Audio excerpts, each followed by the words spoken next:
Ahí estamos. Bueno, un gusto verlos nuevamente. Ya nos saludamos, ¿cierto? Esperar que estén todos bien junto a sus familias y recordar que solamente juntos, actuando como comunidad, vamos a poder salir adelante pronto de esta situación. Por lo que vi hoy día, las cifras de contagio han disminuido bastante, pero como dice el ministro, no es todavía tiempo como para relajarnos, así que hay que seguir con estas medidas de confinamiento y seguridad. El día de hoy, por ejemplo, se hablaba de 2.500 casos nuevos y 65 personas fallecidas. Por lo tanto, es una disminución importante en las cifras, pero sigue siendo igual un número considerable, sobre todo para el tamaño de nuestro país. Así que, comenzando, el día de hoy nosotros vamos a ver el tema de las transformaciones sociales que se viven en nuestro país en el tránsito del siglo XIX al siglo XX. Es decir, cuando pasamos de los años 1800 a los años 1900. ¿Ya? Con eso vamos a trabajar hoy día. Por eso también les mostré el libro al comienzo, porque yo lo estuve leyendo y hay algunas cosas importantes que les podemos comentar. ¿Ya? Así que este es el Profe, ¿por trabajo qué relacionado. volvimos para atrás? ¿Qué cosa? ¿Por qué volvimos para atrás si vamos en 1945? Porque Un así dato. está estructurado el programa de estudio. ¿Ya? Ah, Es ok. una cosa bien extraña, pero hubo una readecuación curricular en base al O tema de sea, la pandemia. ¿Sí? ya pasamos lo de la Segunda Guerra. Sí, nosotros ya lo vimos. Ya fue. Ah, Ya ya. fue. Y ahora vamos a ver aspectos que están relacionados más con el ámbito social dentro de Chile. ¿Ya? Ese es el cambio principal. Lo otro fue como historia universal, estuvimos viendo conflictos a gran escala, y ahora ya pasamos a una mirada más interna dentro de lo que está pasando en Chile, o lo que pasó en realidad hace ya 120 años atrás. Por eso fue ese cambio de Catalina, porque el Ministerio de Educación agarró el programa de estudio y cortó un montón de objetivos y nos planteó que había que seguir con esto otro, que es la priorización curricular. Esta priorización ustedes van a estar nivelados en cuanto a lo que deberían saber, de aquí a marzo del año 2021. ¿2021? No, perdón, 2022. ¿Ya? O sea, todo este año Ya. y el próximo año van a ser años de nivelación. Esos son los cambios que hay. La estructura ya no va a ser tan lineal como antes. Y eso quizás puede que sea un problema para nosotros porque estamos acostumbrados a la concepción lineal que tiene el tiempo y la historia. Pero si ustedes vieron Dark el fin de semana, se van a dar cuenta que el tiempo, el espacio, los universos y los mundos pueden estar ordenados de forma distinta. No es en qué tiempo, en qué mundo. Exacto. La pregunta no es ¿Cuándo? dónde, ¿Dónde? ¿Cuándo? es cuándo. ¿Cuándo Ya, es hoy? ¿cuándo es hoy? Así que comenzamos con la clase hoy día. Bueno, no sé si alcanzan a ver esta imagen, pero lo que nos muestra son dos realidades.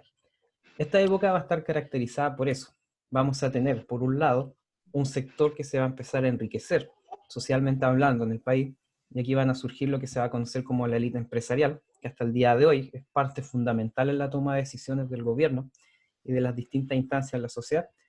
También van a surgir los sectores medios, de los cuales la gran mayoría de la población el día de hoy pertenecemos a ese sector. No somos ni ricos, ni somos vulnerables, estamos ahí entre medio. Cualquier situación que pueda afectar a nuestra familia puede significar que volvamos al escalón anterior, o si tenemos suerte y nos va bien en los negocios, podemos subir al siguiente peldaño. Pero la mayoría de la sociedad a nivel mundial está ahí, en lo que se considera clase media. Vamos a ver el surgimiento de esta sociedad, el surgimiento de esta nueva clase, y también el proletario. ¿Ya? Por lo tanto, podemos decir que el siglo XIX y el comienzo del siglo XX va a estar caracterizado principalmente por la instauración de estas tres grandes clases sociales. En la parte más baja va a estar el proletario, que corresponde al trabajador urbano principalmente, que trabaja en la industria. En el sector medio, lo que sería clase media, van a estar los profesionales nuevos, profesionales jóvenes, funcionarios públicos también, que estamos hablando de personas principalmente que tienen alguna profesión u oficio.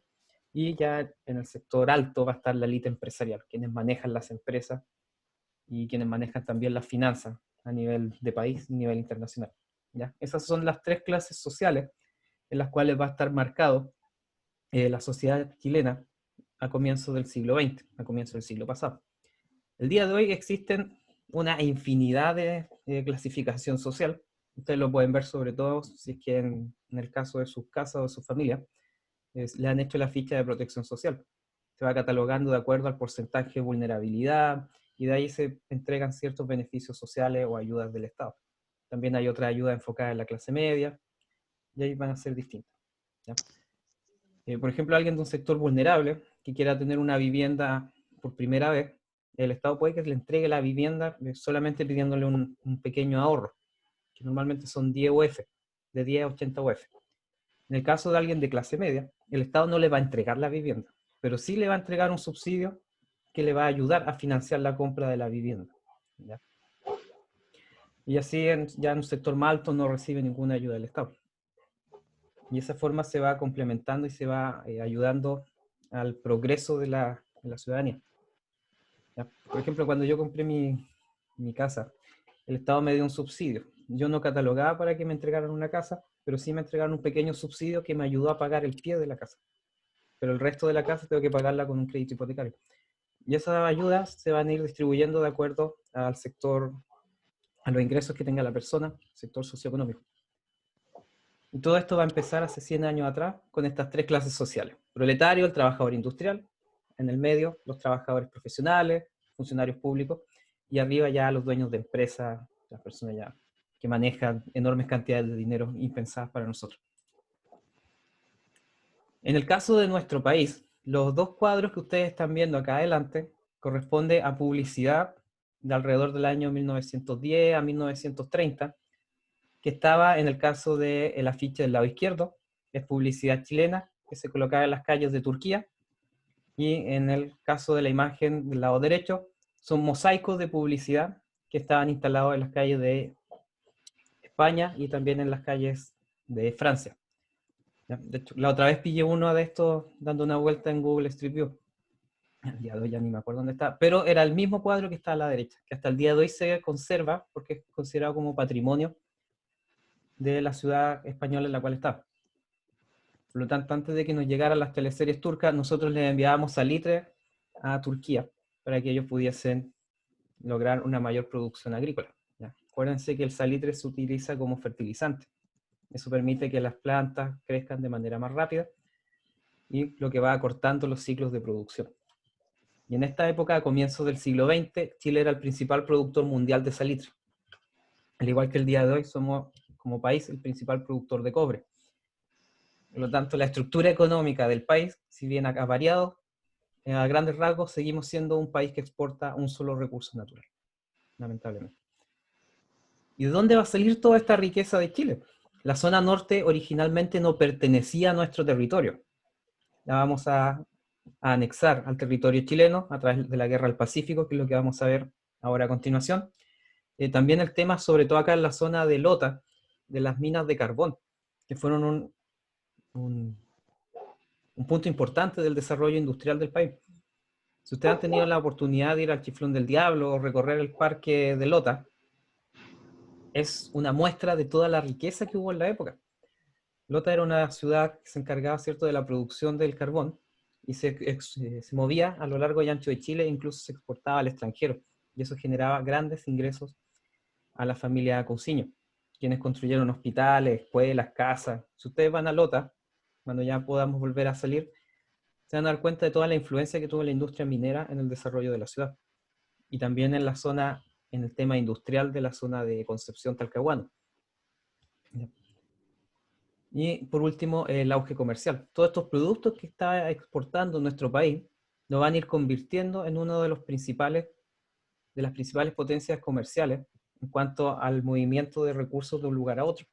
De hecho, hasta el día de hoy, Chile es uno de los principales países en cuanto a la cantidad de barcos que tiene, de barcos comerciales, lo que es la marina mercante, y a la utilización de distintos medios de transporte, tanto dentro del país como por fuera. Por ejemplo, el Canal de Panamá, los principales 3 usuarios a nivel mundial del Canal de Panamá, este canal que te permite cruzar del Océano Atlántico al Pacífico. En primer lugar está Estados Unidos, que lo utiliza para cruzar, ¿cierto?, desde la costa este a la costa oeste, desde Nueva York a California. En segundo lugar está China, que es la principal potencia industrial del mundo, y en tercer lugar está Chile. Es uno de los principales países que utiliza el Canal de Panamá.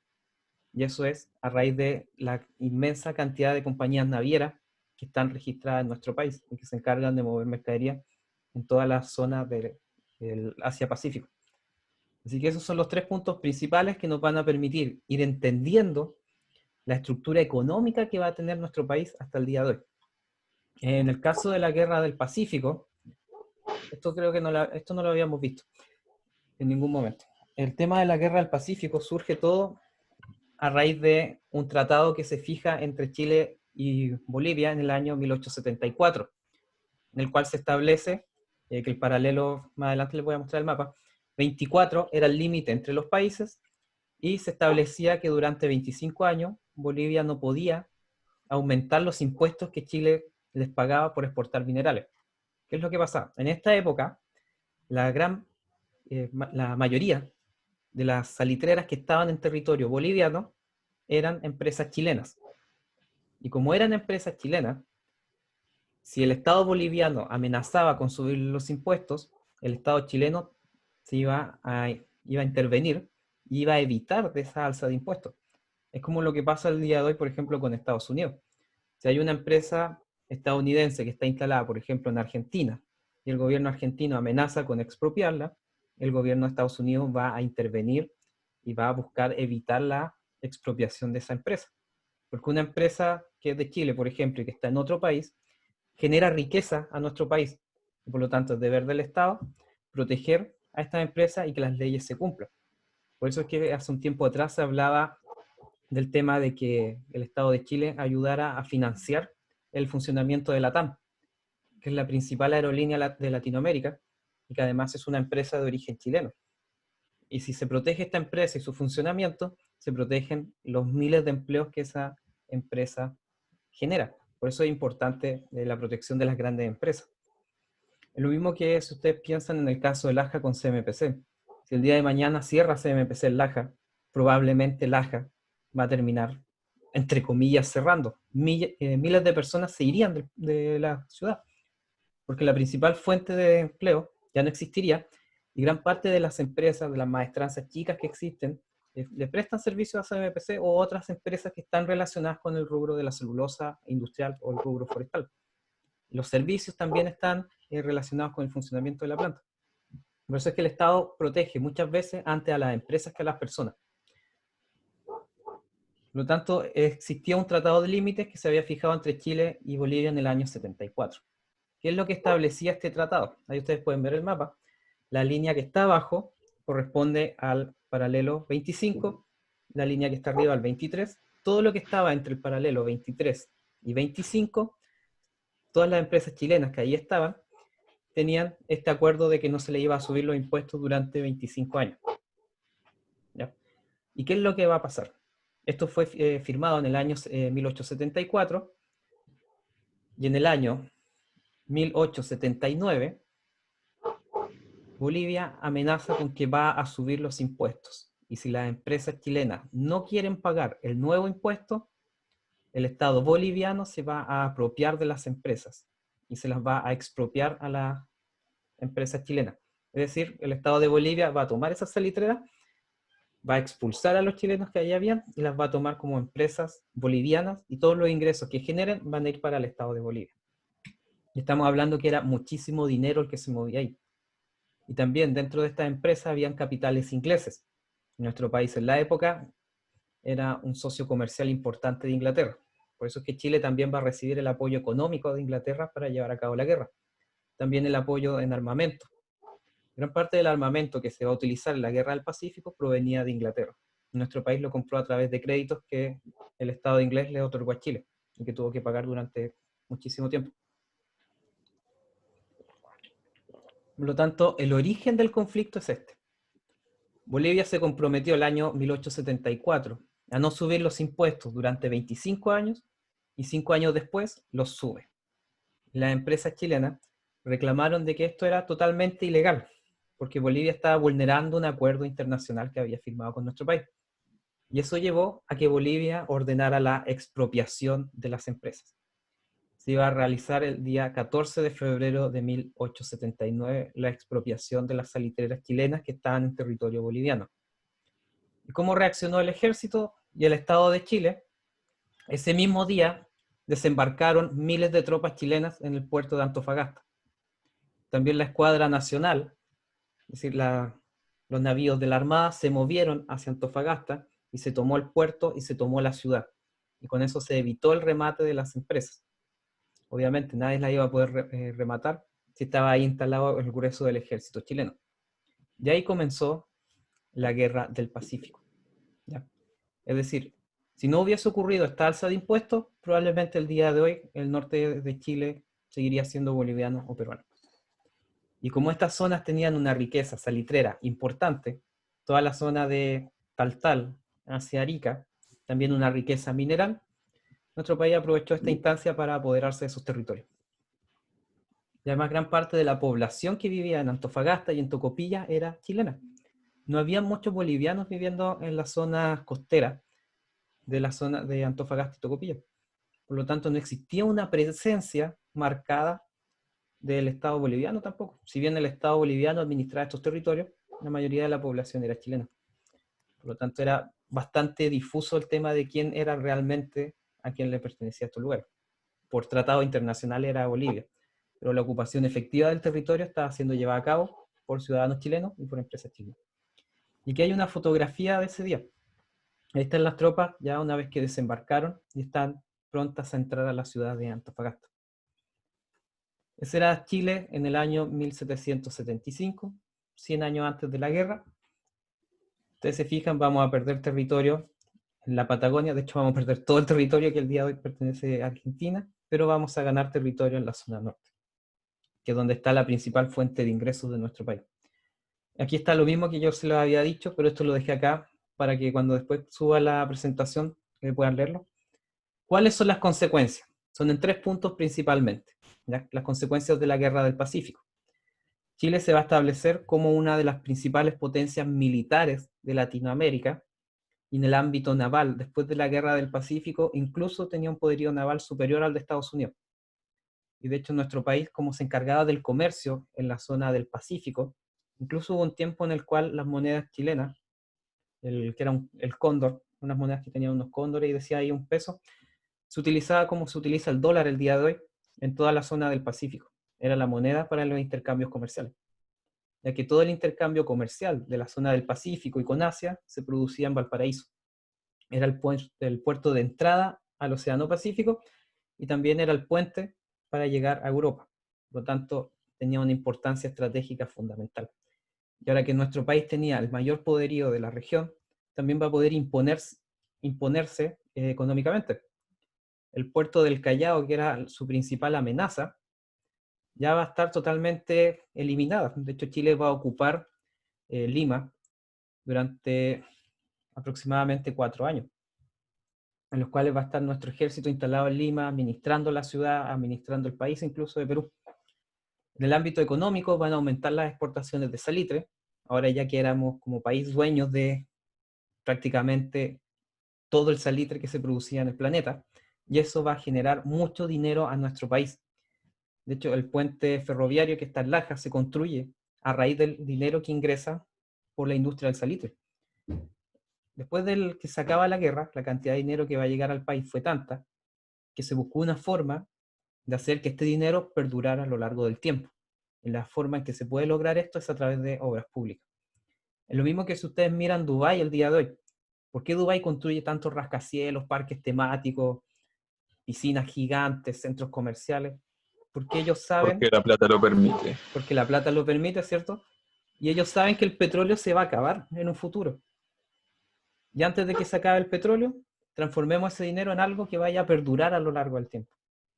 Y de hecho, Dubái es uno de los principales lugares turísticos para la gente que vive en Rusia. Ustedes saben, el clima de Rusia es muy frío, es principalmente un clima, podríamos decir, desagradable si es que pensamos en ir a la playa. Y gran parte de los rusos más adinerados se van de vacaciones a Dubái. Y así con gente de Europa y de otras partes del mundo. Por lo tanto, el día de hoy se ha convertido en un lugar turístico. Y eso es lo que genera ingresos a lo largo del tiempo. era lo que apostaba nuestro país también. Pero a raíz de lo que sucedió en octubre y a raíz de la pandemia, la industria del turismo se calcula que puede llegar a perder 1 millón de empleos. Pero era una industria pujante, es una industria que no genera un impacto eh, ecológico negativo como sí podría ser una fábrica química, por ejemplo. ¿Ya? Así que se entiende que el turismo es como más sustentable a largo plazo. Y en el caso de nuestro país, todas estas riquezas del salitre se van a invertir en obras públicas. La línea de ferrocarril que va de Santiago hasta Puerto Montt, por ejemplo, se va a construir gracias a este dinero del salitre.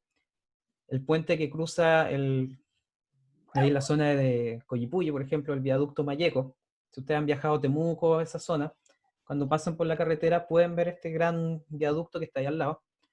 Ese fue diseñado por la misma persona que construyó la Torre Eiffel en París. De hecho, es el mismo ingeniero el que diseña este puente. A ese nivel era la cantidad de ingresos que tenía nuestro país, que podía darse el lujo de contratar incluso ingenieros de renombre mundial. Y esa obra hasta el día de hoy perdura y sigue funcionando y siguen pasando trenes. Lo mismo con el puente ferroviario que une Laja con San Rosendo. También se construye a raíz de los ingresos del salitre. Y tiene el mismo tipo de diseño. Ya, no tengo claro quién fue el ingeniero en sí que lo diseñó, pero puede que haya estado también participando Eiffel en su diseño. ¿Cuáles son los tratados que le van a dar fin a la guerra? ¿Ya? Por un lado está el Tratado de Ancón, en el cual Perú le entrega a Chile la región de Tarapacá y la región que el día de hoy corresponde a Arica y Parinacota. En el caso de Arica, Arica iba a quedar durante ocupación chilena durante 10 años. ¿Ya? Después de estos 10 años, tenía que hacer un plebiscito. Tacna también era chileno después de la Guerra del Pacífico. Y estas dos ciudades tenían que hacer un plebiscito después de 10 años de ocupación, en el cual se votaba y se les preguntaba a las personas que vivían ahí: ¿usted quiere que Tacna siga siendo parte de Chile? ¿Sí o no? En el caso de Tacna, ganó la opción del no, y nuestro país se lo devolvió a Perú. En el caso de Arica, ganó la opción del sí, y Arica continuó siendo chileno y continúa siendo hasta el día de hoy. En el caso con Bolivia, se va a firmar una tregua, es decir, un alto al fuego, pero no va a haber un tratado de paz definitivo. ¿Ya? Van a pasar casi 20 años para lograr una paz definitiva con Bolivia. Y se fija que los territorios que antes pertenecían a Bolivia pasan a manos de Chile. Pero a cambio, Bolivia va a poder usar los puertos tanto de Antofagasta y Arica sin tener que pagar ningún tipo de impuesto. Es decir, los puede utilizar como puertos que fuesen suyos. Y eso es desde el año 1884 en adelante. Por lo tanto, el día de hoy, cuando nosotros escuchamos que el gobierno boliviano dice que Chile ha cortado sus posibilidades de desarrollo al impedir su salida al mar, es totalmente falso. Ellos pueden utilizar los puertos sin tener que pagar ningún tipo de recargo en los productos que ellos mueven y trasladan desde Iquique, por ejemplo. El día de hoy incluso está Iquique incluido dentro de los puertos, que trasladan desde ahí hacia la zona de Bolivia. De hecho, en el puerto de Iquique, que es una zona franca, también ingresan productos que van hacia Paraguay. Es un puerto que utilizan distintos países. Incluso productos que van hasta Brasil ingresan por estos puertos sin tener que pagar el impuesto aduanero, que es lo que nosotros conocemos si compramos por AliExpress como el aduanazo, que es cuando nos cobran un impuesto de internación por productos que compramos en el extranjero. A estos países no se les cobra y pueden utilizarlos como si fuesen puertos suyos. ¿Ya? De hecho, tuve la suerte de vivir un año en Iquique, y en la zona franca hay muchos bolivianos que viven en Iquique y se dedican a traer cosas para su país y las van trasladando, ¿cierto?, en camiones o en ferrocarril hacia La Paz y las distintas ciudades. Y no tienen que pagar impuestos por esa internación. Y la ventaja de una zona franca, por ejemplo, es que hay productos que son considerados de lujo que tampoco tienen impuestos. Por lo tanto, los perfumes, que acá, pues en Los Ángeles ustedes podrían encontrar a 50.000 pesos, en la zona franca están a 20.000, porque no pagan ningún tipo de impuesto. También con los chocolates. ¿Ya? Como son Confirmo, productos de lujo. ¿Ah? confirmo en Punta Arena, en la zona franca, los perfumes son súper baratos. O sea, a comparación de cómo son acá en Los Ángeles o Exacto. en Santiago. Y es por ese, como dice Noemí, son baratos en las zonas francas porque no pagan impuestos. Y como estos son productos de lujo, tienen un porcentaje de impuestos mucho más alto que, voy a seguir con el ejemplo, que el alcohol gel, por ejemplo, que tiene el 19% que tiene todo producto. En cambio, el perfume, no me acuerdo la cifra exacta, pero es como un 40 o 45%. el mismo nivel de impuesto que tienen los cigarros, por ejemplo. Una cajetilla de cigarro, no me acuerdo cuánto vale, pero supongamos que vale 3.000 pesos. De esos 3.000 pesos que vale la cajetilla de cigarro, prácticamente 2.600 pesos son impuestos. Es decir, cuando una persona compra una cajetilla de cigarro, de esos 3.000 pesos que paga, 2.500 o 2.600 van al Estado. Y los otros 400 van a la industria tabaquera. ¿Ya? Por lo tanto, no es una industria muy rentable. Pero ¿y por qué sigue existiendo? Porque es una demanda inelástica. Es decir, la gente va a seguir fumando independiente del precio que tenga. ¿Ya? ¿Y cuándo se va a lograr la paz definitiva? En el caso con Perú, se va a lograr 1929. Estamos hablando de casi 40 años después se va a lograr ya terminar con todos los problemas que habían después de la guerra. Y en esto se establece que Chile va a tener que pagarle 6 millones de dólares de la época, que si lo llevamos a dinero del día de hoy, podría ser algo así como fácilmente unos 400 millones de dólares en compensación por la guerra. ¿Ya? Nuestro país cuando invadió Perú, sobre todo en el caso de Lima y la zona de Miraflores, que es como la parte costera de Lima, y el puerto del Callao, que es el puerto que tiene Lima también, nuestro país, debido a la tecnología de la época, no fue una invasión muy limpia. Se destruyó prácticamente toda la ciudad. ¿Ya? Consideren que la tecnología de la época eran cañones con pólvora. No es como el día de hoy, que podemos lanzar una bomba teledirigida y destruir una casa en específico. En la época tenían que arrasar con toda la ciudad para lograr destruir los lugares estratégicos. Y antes del desembarco de las tropas chilenas, se bombardeó el puerto del Callao y de Miraflores por horas. De hecho, los relatos de la época cuentan que la gente en Lima escuchaba estruendo, fue más de un día completo de bombardeo. Por lo tanto, gran parte de la ciudad quedó destruida, sobre todo la zona costera. De ahí entraron las tropas chilenas a Lima y fueron recibidas con bandera y con aplausos. Porque el gobierno que tenía Perú en esa época era un gobierno que la gente que vivía en Lima, por lo menos, consideraba bastante tiránico. Y ellos veían que los chilenos llegaban, entre comillas, como a liberar a la población. Y ahí nuestro país va a estar un par de años entreteniéndose durante 3 años, ocupando la ciudad de Lima y las zonas interiores de Perú. De hecho, que es parte de lo que cuenta el personaje que está en el libro del veterano de Tres Guerras. Fueron casi 4 años, que consideran 1881, 82, 83 y 84. Tuvo muchas dificultades en nuestro país, porque las tropas estaban acostumbradas al tema de la guerra. Y cuando hablamos de ocupar una ciudad que es de otro país, estamos hablando ya de que hay que hacer todo un trabajo administrativo, burocrático. Y ahí nuestro país tuvo varios problemas. Hasta el día de hoy se acusa que hubieron saqueos bastante selectivos. De hecho, la biblioteca principal que había en la ciudad de Lima, prácticamente todos los libros se trajeron a la biblioteca nacional acá en Chile. Y hasta el día de hoy están ahí los libros. Porque como Lima era la capital del virreinato del Perú, era una ciudad que tenía una riqueza cultural superior a la de Santiago. Pero en esta época Chile va a traer tanto libros como estatuas y otras cosas desde Lima y hasta el día de hoy están en Santiago. De hecho, en Providencia hay 2 leones que están instalados en la avenida Providencia, donde hay una iglesia, que fueron estatuas que se trajeron desde Lima hasta Chile. Bueno, y acá en Talcahuano que está el Huáscar como trofeo de guerra.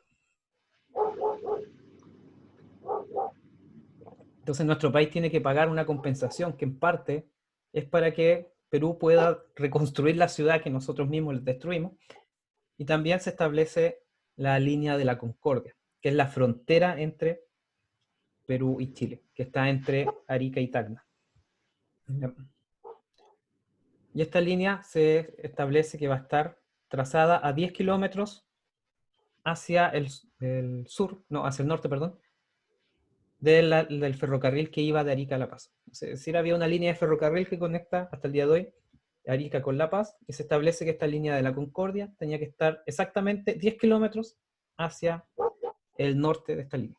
Y esa es la línea de la Concordia, que es la frontera hasta el día de hoy. Después, en el gobierno militar, esta zona se va a llenar de minas antipersonales y que hasta el día de hoy están ahí. Por eso es que todavía ocurren casos de personas que intentan cruzar de forma ilegal de Perú a Chile y resultan heridas o incluso muertas por las minas que están ahí. De hecho, alrededor de San Pedro de Atacama igual hay una zona donde se pusieron minas que era en caso de que Chile entrara en guerra con Bolivia. Y hasta el día de hoy ocurre el fenómeno de que se escuchan explosiones, porque a veces hay llamas que se ponen a correr por esa zona que está cercada, y lamentablemente las activan y explotan. De hecho, si ustedes van a San Pedro de Atacama, las pueden ver en la carretera. Hay unas tremendas rejas y hay letreros que están escritos en distintos idiomas que dicen precaución, campo minado. Y si ustedes miran con binoculares desde la reja, pueden ver que hay esqueletos de llamas entre medio, que son las que han muerto a raíz de estas armas que están ahí y quizás hasta cuando estén enterradas. Y ya finalmente en el año 1904 Chile logra la paz con Bolivia. Es decir, estuvimos en tregua como 16 años más o menos, y después de eso finalmente se establece la paz, en la cual se establece de que Antofagasta se le entrega a Chile de manera perpetua, hasta el final de los tiempos. Pero a cambio, Chile debe construir, ¿cierto?, un ferrocarril entre Arica y La Paz, que es el ferrocarril que 25 años después se va a utilizar para fijar la frontera con Perú. Y además Chile debe permitir, a nivel también a perpetuidad, el libre tránsito de productos, mercaderías y personas entre Bolivia y los puertos de Arica y Antofagasta. Más adelante, durante el gobierno militar, también se va a agregar el puerto de Iquique. Así que esos son los puntos principales de la Guerra del Pacífico. Por un lado, nuestro país, cierto, gana estos territorios de manera perpetua. Aquí ya Bolivia no tiene nada que alegar en las cortes internacionales. Y de hecho las cortes internacionales desconocieron los alegatos de la soberanía, entre comillas, marítima y la salida al mar de Bolivia, porque Bolivia lo entregó legalmente hace más de 100 años. Y ya no hay nada que hacer ahí. Antofagasta pasa a ser chileno, también Arica, y en el caso de, y también Iquique, ya que son las principales ciudades en el norte.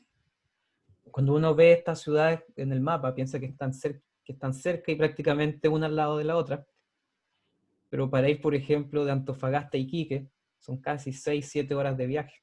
Lo mismo de Iquique a Arica. Ya las distancias son muy extensas y no hay nada entre medio. Es solamente desierto.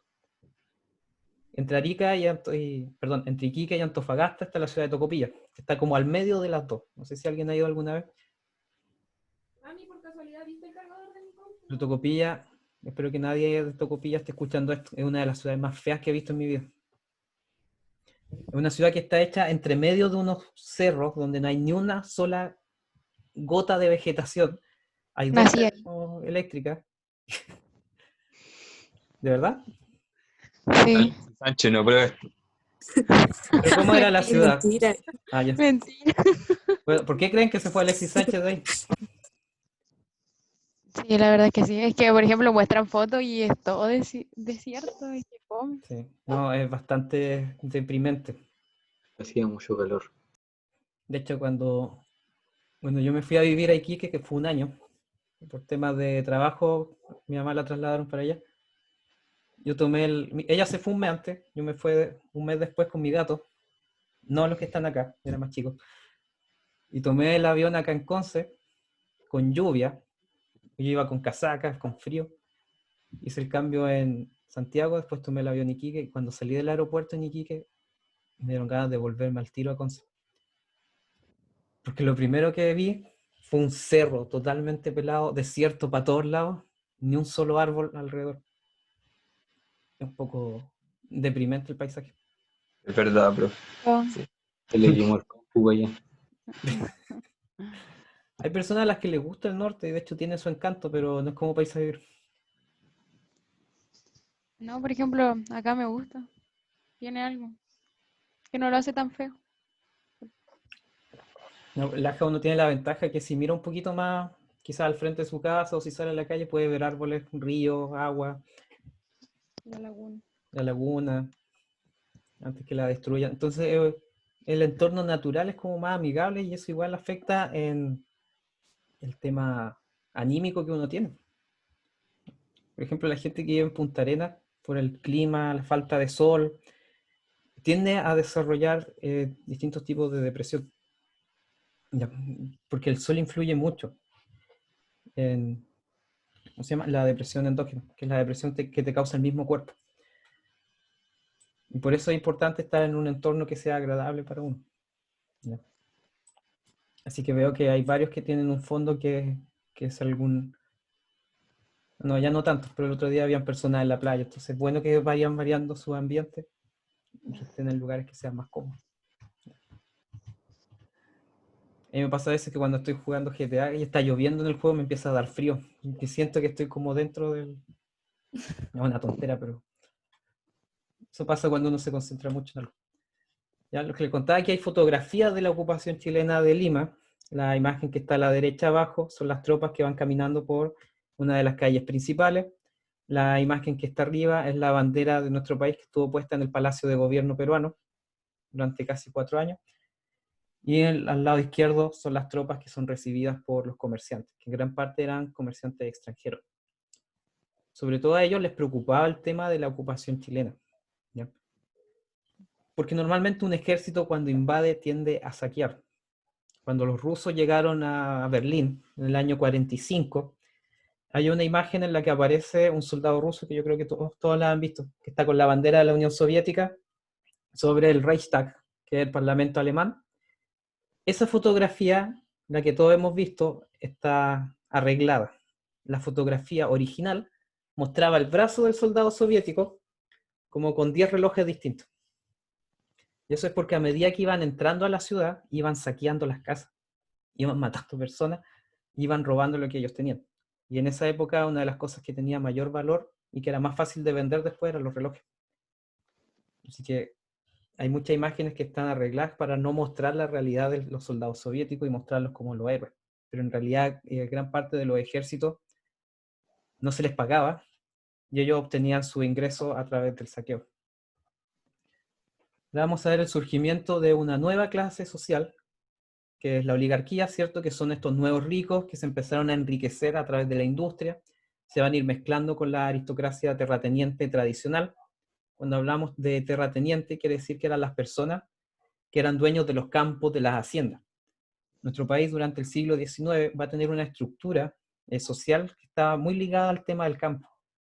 La hacienda, el patrón, los inquilinos, ¿ya? Un gobierno que va a ser principalmente plutocrático, es decir, que va a estar reducido a una pequeña élite, y esta pequeña élite va a ser la oligarquía. Ellos tenían el poder político. De hecho, en esta época no podían votar todas las personas. Para votar tenías que tener propiedades, ser mayor de 21 años, estar casado, por ejemplo, en algunos casos, o tener cierta riqueza comprobable, y solamente el hombre. Por lo tanto, de toda la población en Chile, votaba aproximadamente un 15%. Y ellos elegían claramente a personas que defendieran sus intereses. Los sectores medios se van a ir consolidando, ¿cierto?, a través del trabajo en la industria y también a través de la educación. Aquí la educación va a ser fundamental hasta el día de hoy.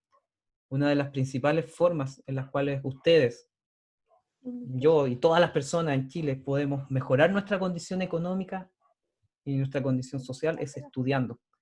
Siempre se ha dicho que lo único que no te pueden quitar es la educación. Ustedes ahora tienen el desafío de llegar a cuarto medio, después el desafío de continuar con sus estudios, universitario o técnico, de ahí van a tener una profesión, y cuando tengan esa profesión tienen que seguir estudiando y así sucesivamente. Cada vez hay que perfeccionarse más porque el mercado es cada vez más competitivo. Y la educación es lo que nos va a permitir ascender socialmente. El día de hoy, por ejemplo, se reclama mucho por el tema de las cuarentenas en Santiago, y es porque descubrimos como sociedad de que había miles de personas trabajando de forma informal, es decir, sin contratos, y la mayoría son oficios o actividades que no tienen una muy buena remuneración. En cambio, las personas que sí se pueden quedar en sus casas y que sí pueden trabajar desde sus hogares, son personas que tienen un nivel de estudio superior y que la naturaleza de su trabajo les permite realizarlo desde las casas. Como el tema de la educación. Toda la educación se pasó a un modo online, tanto la educación en colegios como en universidades. Las universidades estaban más avanzadas en esto porque ya tenían años haciendo programas online. A los colegios les ha costado más, ha sido más difícil porque no están pensados para esta estructura. Pero en relación a los desafíos que tenemos ahora, vamos a tener que plantearnos que quizás sí la educación tiene que estar preparada para un modo online en caso de que ocurra nuevamente una pandemia. Podría volver a pasar en unos años más. De hecho, el año 2009 tuvimos una pandemia, que fue la del H1N1, que afortunadamente no era tan contagiosa esa cepa como la del coronavirus actual. En esa pandemia murieron 155 personas en Chile.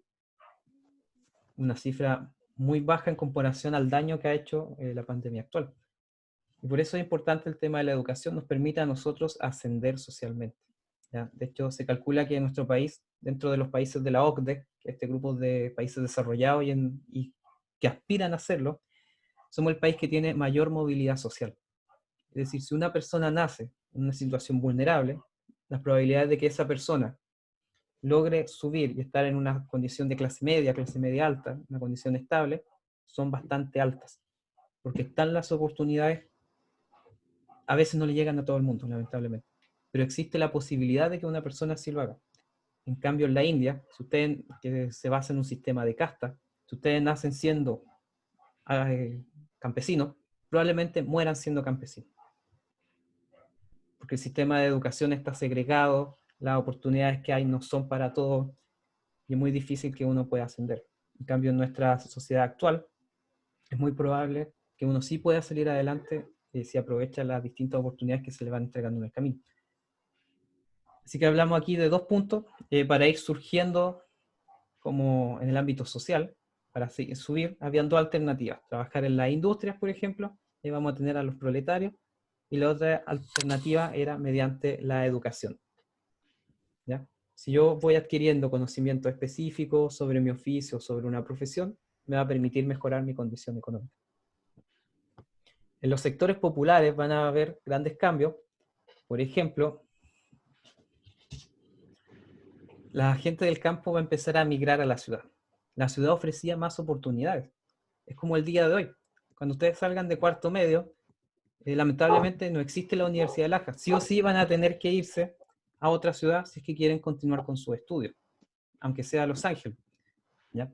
Y esto a comienzos del siglo XX era mucho más marcado. Ciudades como Los Ángeles, en esa época no ofrecían ningún tipo de servicio externo. Entonces, si alguien vivía en Los Ángeles, sí o sí iba a tener que irse a Conce, o si alguien vivía en ciudades de entremedio, como Curicó, Talca, probablemente iba a tener que emigrar a Santiago, y así Santiago se va a convertir en lo que es el día de hoy. Gran parte de la población agrícola va a empezar a migrar. ¿Y por qué se produce esa migración? Porque a raíz del uso de salitre y otras tecnologías, ya no se necesitaban tantas personas en el campo. Si antes se necesitaban 50 campesinos por hectárea, ahora vamos a necesitar solamente 5. Entonces va a quedar mucha gente sin trabajo y la ciudad ofrecía trabajos en su industria. Se va a ir rompiendo esta estructura tradicional que tenía Chile, que estaba muy ligada al campo, a la hacienda, al patrón. Se va a romper esta estructura de patrón con inquilino. El inquilino era una persona que vivía en la hacienda y pagaba, entre comillas, su arriendo mediante el trabajo. ¿Ya? Es decir, el dueño del fondo, supongamos que tenía 2.000 hectáreas, le entregaba media hectárea al campesino y él podía producir, hacer lo que quisiera en esa media hectárea, se la prestaba en el fondo, pero a cambio, este campesino que vivía ahí se comprometía a trabajar la tierra y las plantaciones del patrón del fondo. ¿Ya? Esta estructura se va a romper, ya van a dejar de existir los inquilinos, lo que va a dificultar que muchas personas puedan seguir viviendo en el campo y seguir produciendo. Se va a producir se van a empezar a empobrecer las personas que se dedicaban al mundo agrícola. Los salarios en las ciudades eran muy altos en comparación, y estamos hablando de salarios que eran bajísimos.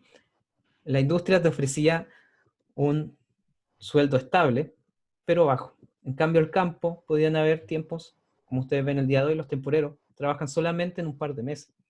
En cambio, la ciudad te ofrecía un ingreso fijo que no era muy grande, pero que era mucho mejor que ganar dinero 3 o 4 meses al año. Y también van a haber muchas personas, sobre todo de los sectores más populares, que se van a ir a la guerra. Y ahí miles van a morir y posteriormente no van a volver. Y después estas personas, cuando vuelven a nuestro país, los veteranos de la guerra, muchos vuelven con heridas, con otros problemas que no les permiten seguir trabajando. Y eso va a generar que se siga empobreciendo una parte importante de la sociedad. Y todos esos problemas van a generar la cuestión social, que es, entre comillas, el estallido social de comienzos del siglo XX. Al igual que en octubre del año pasado, a comienzos del siglo XX, todos estos problemas van a empezar a estallar. La gente se iba a la ciudad con la promesa de mejorar su condición de vida, pero se daban cuenta que en realidad estaban peor que como vivían en el campo. Tenían que trabajar 18 horas o 20 horas al día incluso. No habían horas de descanso, no existía la jornada laboral como la conocemos el día de hoy. Y todos estos problemas los trabajadores los van a empezar a colocar sobre la mesa. Y en primera instancia los políticos no los van a escuchar, como siempre. El Estado va a enviar al ejército a reprimir las protestas, y en esta época las protestas se reprimían a balazo limpio. Por lo tanto van a haber miles de muertos, pero eso va a generar que después el Senado tome estos problemas y se generen leyes, por ejemplo, para fijar la jornada laboral de 8 horas o para el descanso dominical. Antes la gente trabajaba todos los días. Imagínense trabajar 15 horas al día. En el fondo, las personas vivían para trabajar. Y lo que se entiende es que debe ser al revés, ¿cierto? Que uno trabaja para poder vivir, no al revés. Y esta situación social, esta cuestión social va a colocar sobre la mesa el tema. De hecho, estaba buscando la fotografía para mostrársela, pero les voy a mostrar acá el texto. Esto se los voy a subir al Classroom también para que lo lean. El año 2015, no 2014, junto con mi esposa estuvimos haciendo una investigación de cómo eran las condiciones de los obreros del siglo pasado. Lo que ustedes están viendo ahora, estaba buscando la fotografía del libro original, estuvimos investigando con las actas municipales de la Municipalidad de Concepción, porque acá en Conce la biblioteca municipal tiene todas las actas del municipio desde el año 1880 en adelante más o menos. Nosotros estuvimos revisando las de 1936, de 1915, 1920, porque queríamos identificar cuándo se convirtió en problema el tema de las viviendas de los trabajadores acá en Conce. Porque muchas veces las industrias no les daban casa a los trabajadores y ellos empezaban a construir rucas o cuestiones con lo que pillaban alrededor de la industria. Y aquí nosotros pillamos un acta de un consejo municipal, que es donde está el alcalde con los concejales, del año 1936, en la cual, si ustedes se fijan, lo que él dice es lo siguiente: voy a referirme a uno de los problemas más hondos y de mayor trascendencia para la salud de la clase trabajadora de nuestra ciudad. Me referiré al problema de la vivienda que envuelve una tragedia sangrante y cuyas consecuencias están llevando a la raza a un callejón que tiene por salida la degeneración y la fuerte de la vitalidad nacional, es decir, que va a perder fuerza nuestra raza. Y los datos duros acá es que él nos habla de que un 25% de la población de la ciudad de Concepción no tenía una vivienda. Y que ese 25% que no tenía un lugar donde vivir estaba viviendo hacinado en CITES o en distintas mediaguas. ¿Y cuáles son las propuestas que ellos proponen? Por ejemplo, bajar los arriendos, conseguir dinero para construir casas para estos trabajadores, buscar una ley que se generara en la cual la municipalidad pudiese tomar terrenos que estaban vacíos para construir casas, entre otros problemas. Si ustedes se fijan, el problema de la habitación obrera estaba presente en nuestro país y estaba presente en nuestras ciudades. ¿Ya? No encontré la fotografía la había tomado con un iPad que después vendí, así que no pillé la imagen. Pero nos hablaba de que el problema obrero existe, ¿cierto? Y que era una preocupación para el gobierno.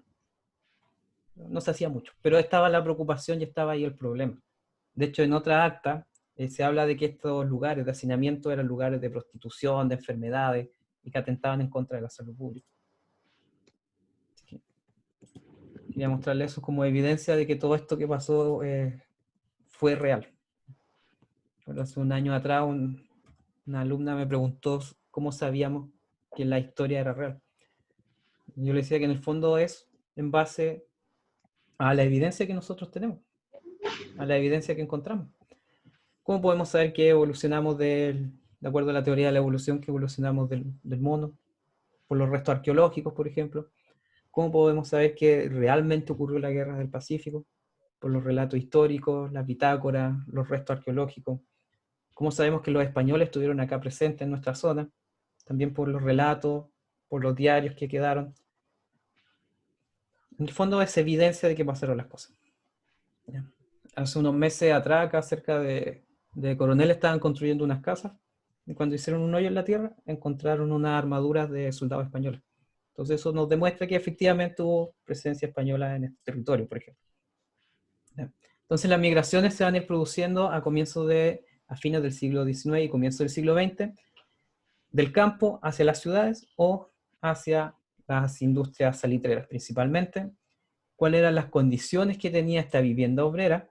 Generalmente estaban a las afueras de la ciudad, en lugares en los que los terrenos, ¿cierto?, eran más baratos o no eran, entre comillas, de nadie, y los ocupaban y empezaban a construir casas.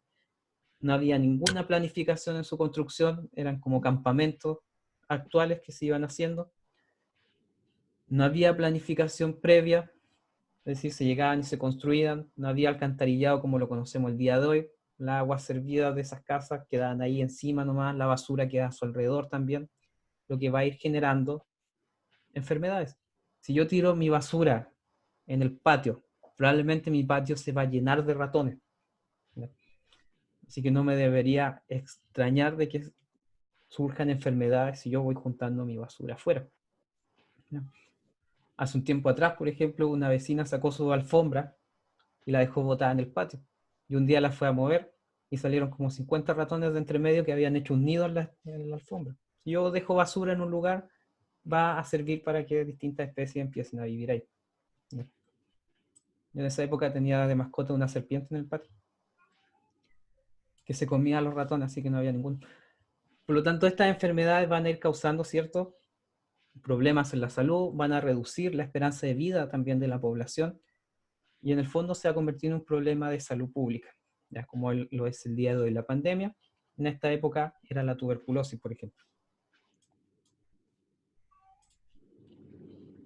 Las imágenes que ustedes están viendo corresponden a un conventillo de la época, que en el fondo es como un pasillo con piezas donde viven familias, que hasta el día de hoy siguen existiendo, y en el medio lavaban la ropa, cocinaban, botaban su basura en zanja. Ya no habían baños tampoco, por lo tanto, y el hacinamiento también va a generar problemas de alcoholismo y también distintas enfermedades de transmisión sexual. Si 5 o 6 personas dormían en una misma cama, ocurrían situaciones de violación y de distinta índole, muchos abusos dentro de las mismas familias. Y eso sumado al alcoholismo eran condiciones infrahumanas de vida. ¿Cómo era el trabajo en esta época? Los niños, ¿cierto? Y las mujeres tenían trabajos como los hombres, pero se les pagaba menos. Hasta el día de hoy sigue siendo eso un problema, que exista esta brecha de género. Si una mujer hace el mismo trabajo que hace un hombre, debería tener el mismo ingreso. No debería existir una diferenciación. En esta época existía. A un niño le pagaban casi un tercio de lo que le pagaban a un adulto, y a una mujer le pagaban la mitad de lo que le pagaban a un hombre adulto. Acá hay un ejemplo de una fábrica que había acá en Concepción, donde está la rotonda de Paicabay con Carrera antes. En esa zona había fábricas textiles. La fábrica que estaba ahí tenía 340 personas que trabajaban en ella, de las cuales casi un 12% eran niños. Es decir, si sacan la cuenta, estaríamos hablando de aproximadamente 35 niños, y en el caso de las mujeres eran un 35%. ¿Ya? Si ustedes sacan la cuenta, casi la mitad de la mano de obra eran mujeres y niños. El día de hoy, afortunadamente, está protegido el derecho de los niños y tienen ustedes el derecho a la educación. Y eso es lo que permite que el día de hoy ustedes no estén trabajando en la cantera que está ahí camino a la Villa Laja sacando piedras. Porque la prioridad es, cierto, la educación. De esa forma ustedes van a poder tener una mejor calidad de vida en el futuro. ¿Ya? Acá hay otros datos estadísticos que también están en su guía, ¿cierto? Que son distintas fábricas que nos van mostrando la composición que tenían. En el ámbito textil casi siempre se contrataban niños, igual que el día de hoy se hacen en algunas fábricas en Asia, sobre todo en la fabricación de zapatillas, trabajan muchos niños en esa industria. Así que probablemente las zapatillas que tengan puestas ustedes, puede que haya un niño haya trabajado en la confección de ellas. Como tienen las manos más pequeñas, pueden hacer trabajos más delicados dentro de estos artículos. Afortunadamente, como les decía antes, en nuestro país esto está prohibido, pero hay países en Asia en los cuales hasta el día de hoy se hace vista gorda. Y también en Centroamérica, donde hay industrias textiles que son muy económicas en cuanto a la producción, y eso permite que nos lleguen artículos tan baratos. Cuando yo voy al Líder y me compro una polera a 3.990, tengo que pensar que esos 3.990 pesos están pagando a la persona que la hizo, la tela que tiene, el traslado desde China hasta Chile, el diseño de esa polera, y el costo marginal al final nos va a permitir entender que la persona que la hizo, ¿cuánto habrá ganado? 10 pesos con suerte. De hecho, hay un documental que se llama, bueno, no me acuerdo el nombre, pero es sobre el tema de la industria textil en Centroamérica. Y ahí muestran que una persona, por hacer una zapatilla de una marca muy conocida que tiene un TIC, a la persona que hizo esa zapatilla le pagaban 25 centavos por zapatilla. 25 centavos es un cuarto de un dólar, por lo tanto, sacan la cuenta, serían como 200 pesos. Por hacer una zapatilla que después a nosotros nos las van a vender a 70.000 pesos. Y eso es lo que gana la persona que la hizo. Acá habían otras estadísticas que también están en su guía, que tienen que ver con el alfabetismo. El alfabetismo es personas que saben leer y escribir. En 1885 era apenas un 28% de la población. En 1920, un 50%. 100 años después, el día de hoy, nuestro país tiene aproximadamente un 99%.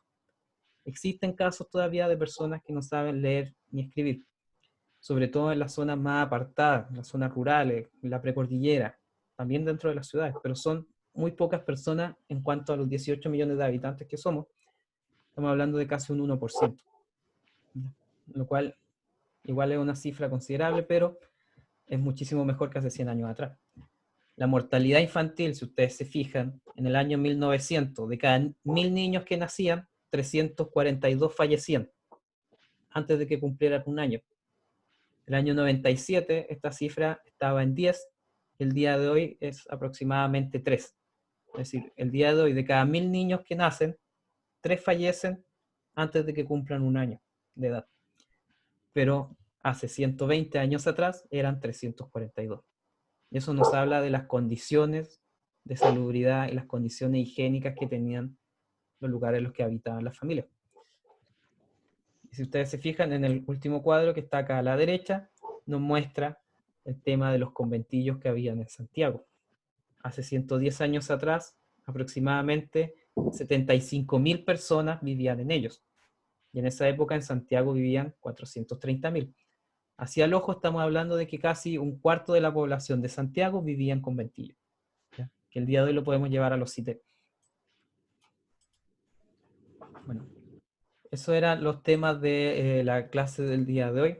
Creo que me extendimos un poco. No sé si tienen alguna consulta ahora sobre los temas que estuvimos viendo. ¿Está claro? Fui muy rápido, no sé. No, está claro. Es que explica bien, profe. Muchas gracias. Me hace sentir bien. Explica bien, profe. Estuvo buena su clase. No me gusta, Opino lo mismo.